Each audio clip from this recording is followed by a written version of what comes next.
thank you for joining us at Millennium Live today. My name is Katie Perry. I'm joined today by Troy Campano, who is the head of product for Workgrid. Thanks for joining us today, Troy. Great, thanks for having me. I hear that Workgrid has a really unique origin story. Do you mind telling us about it as well as yourself? Sure, yeah. So Workgrid really started, the concept of it really started in about 2013 or so. It was actually born out of the insurance company Liberty Mutual. Mhm. So the way that it worked was that we actually were employees of Liberty Mutual. We were part of the team that was creating what we believed to be the next generation of digital workplace experiences for employees. And so we try to really think through, what is it that in the future that employees would want as part of sort of their digital workplace and the tools and their technologies that they're using. And so that ultimately turned into sort of the next generation of the internet at Liberty Mutual. And so we kind of call this next wave of technology, or this concept, we started to refer to it as an experience layer. And so it was this sort of concept that, it would bring together, almost like a digital assistant. It would bring together all the tools and technologies that employees would use together, their transactions, their approvals from different systems, kind of all into like a single pane of glass. So it was sort of the one place to go for everything that the employee needed. And so when we launched this, it was sort of a huge success at Liberty Mutual. I think, the number one word that we saw that people were using over and over to sort of describe when we did sentiment analysis on people's feedback on this platform that we created was the word love. They loved using it. It made it, kind of super simple to get their information, to look up their payslip, kind of all in one place. And so, as time went on, eventually this ultimately, we won a series of awards in sort of like intranet and digital workplace spaces. And we also started to hear, other companies that wanted to be able to use this platform, but we weren't really structured to be able to do that. And so that sort of, led us to a path of, well, what if we did kind of create this as a company and bring this to market? And so that's really where Workgrid came from, was that it was a way for us to kind of take the things that we were doing at Liberty Mutual and share them with other organizations. Okay, so we hear terms like digital workplace and digital experience layer a lot. Could you explain to me what that means and why they're important?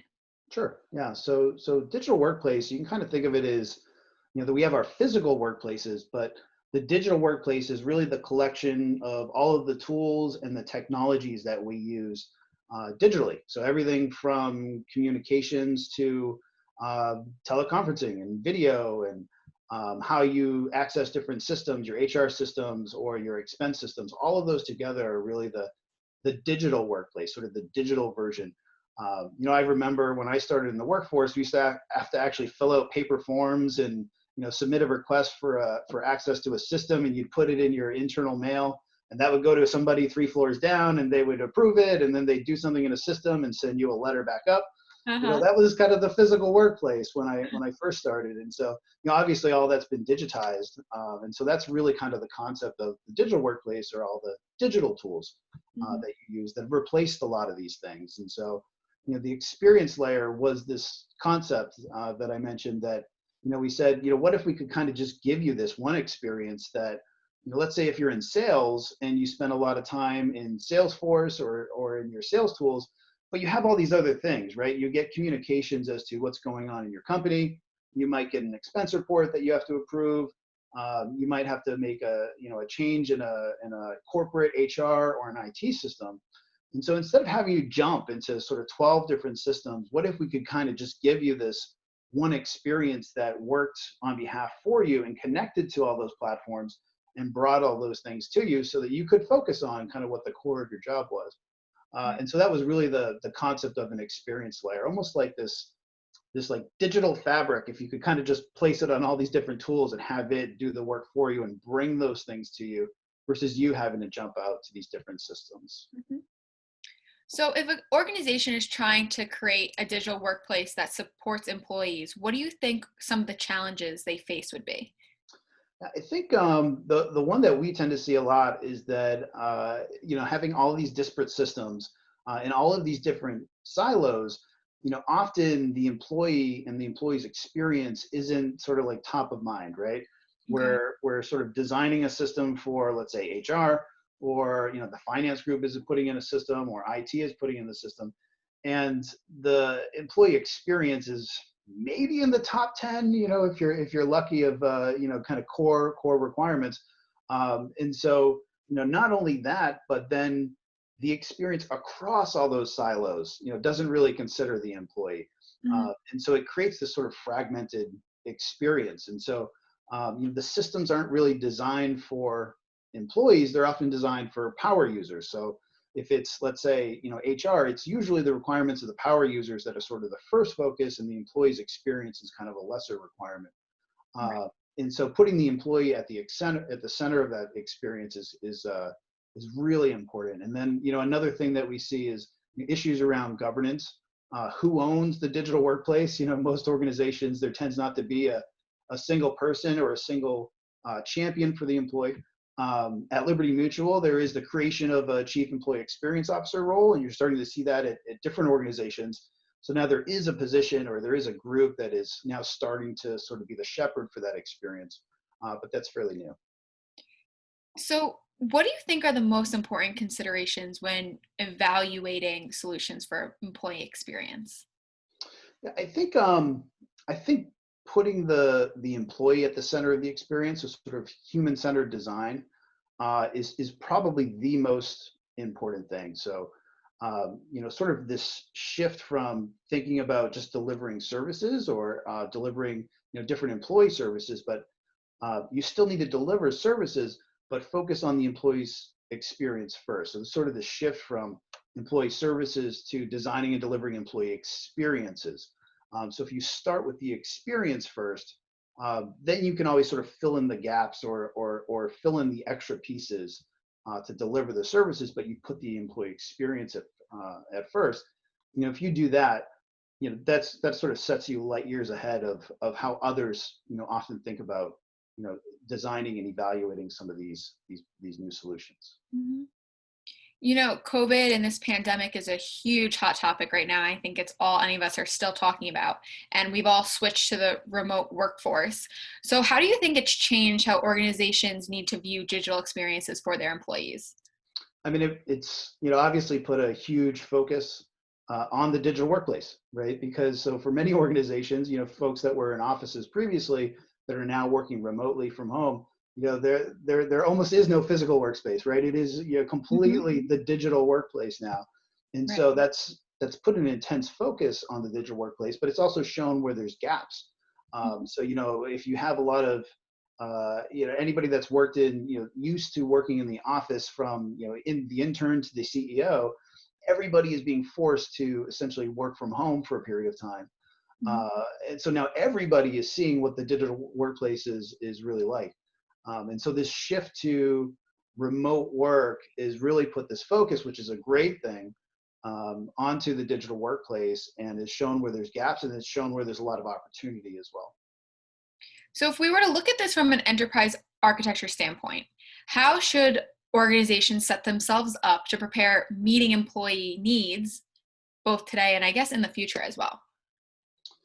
So I think about that employee experience concept, and so some of the things that we think about are this concept of micro apps and microservices. So instead of having all of these different large systems, you're kind of picking and choosing different pieces and functionality that employees are using the most from these systems, and sort of composing together the experience layer, right? Mhm. And so it's almost, you can almost think of it like an employee dashboard. And so kind of pulling all of these together and thinking through which of these things matter most to the employees, and an aggregated experience is really important. I think one thing that I see some companies do is they try to build their experience layers in a system of record. So they might try to build an experience layer in their HR system or in an IT system.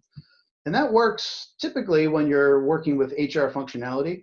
But as soon as you start to move away from that domain, and you're maybe starting to try to integrate IT systems into your HR experience, Mhm. it begins to fall down.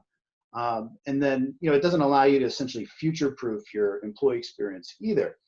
By separating your experience layer from those systems of record, you can actually swap out different platforms behind the scenes and have it not impact your employee experience in any way. Hmm.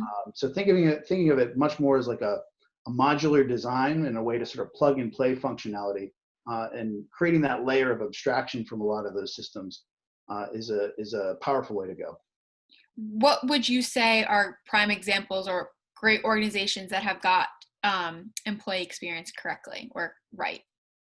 So some of the folks that are using our platform today, one is a manufacturing company that is focused in creating an experience for their sales force. And so one of the things that they're doing is really aggregating together different information from their sales systems, from sales analytics to key performance indicators, KPIs, reporting, information on product price changes, all of this, which may exist in several different systems. They're able to bring all of that together into one common experience.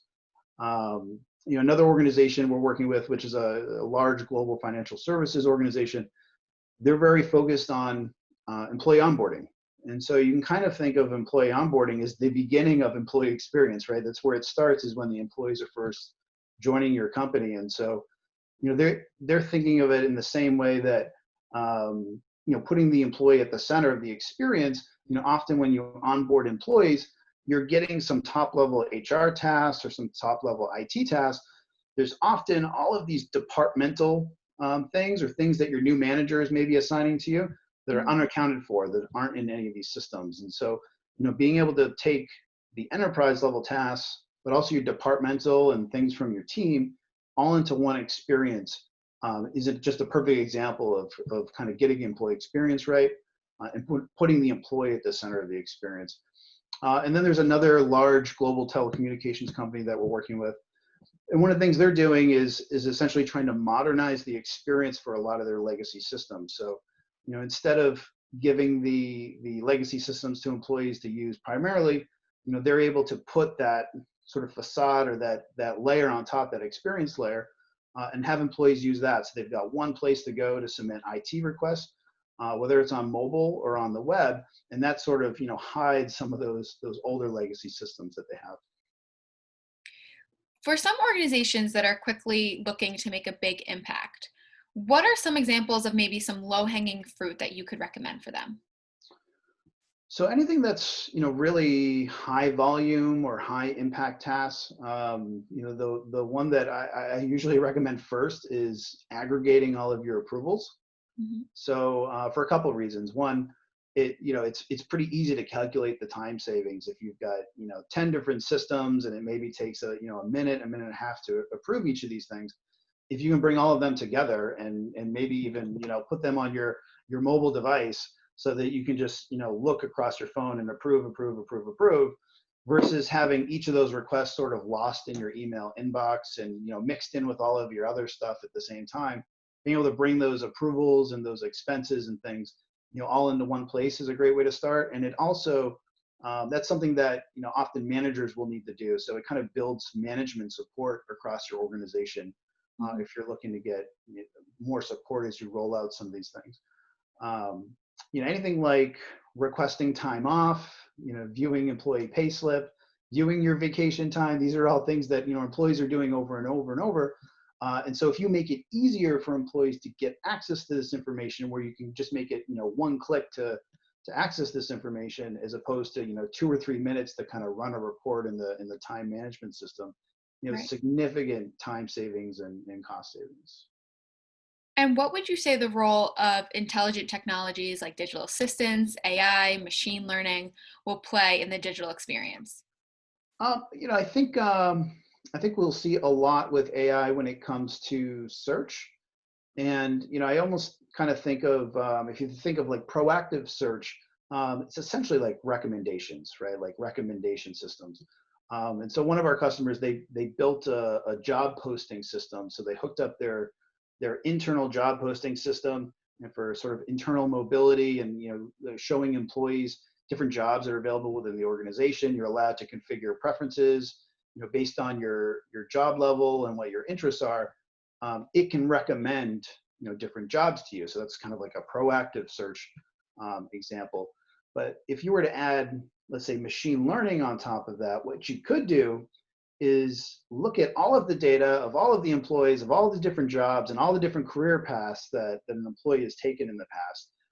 And based on all of that data, you could actually say, people that have a profile that kind of looks like you, they end up in one of these three jobs, right? So instead of having the employee having to configure, the job level or, topics that interest them, you sort of look at all of the history of that data and then have the engine essentially predict where it thinks, a good place for you to go would be. It's a lot like, the Netflix based on, movies you've watched. It's the recommendation engine.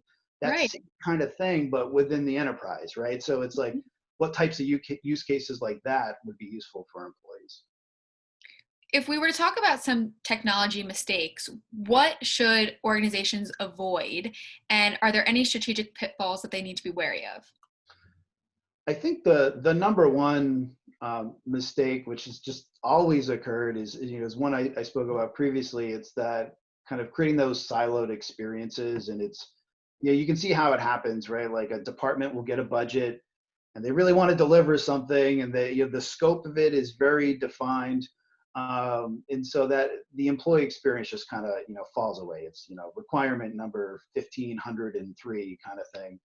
Uh, but yeah, and that's why we end up with a lot of these problems. It's taking that step back and kind of looking at it through the employee's perspective, is really really important. I have one final question for you, Troy. So, if there's organizations that are just starting to transform their digital workplace, what advice do you have for them? I'd say you need to start small and iterate. I mean, there's definitely, I don't know how many projects I've been on where it's 2 years and kind of the planning, and before you deliver something, it's this giant splash of a thing, which is just this day and age is really risky. What I Mhm. would say is just find the one thing, whether it's the approvals from different systems, being able to bring that together and starting there. Start with one small thing and then iterate. So get feedback from your employees. What are the things they're interested in? So I always recommend like go on an employee internal social network and ask them like, hey, we're going to launch this thing. What is the next thing that you want to see?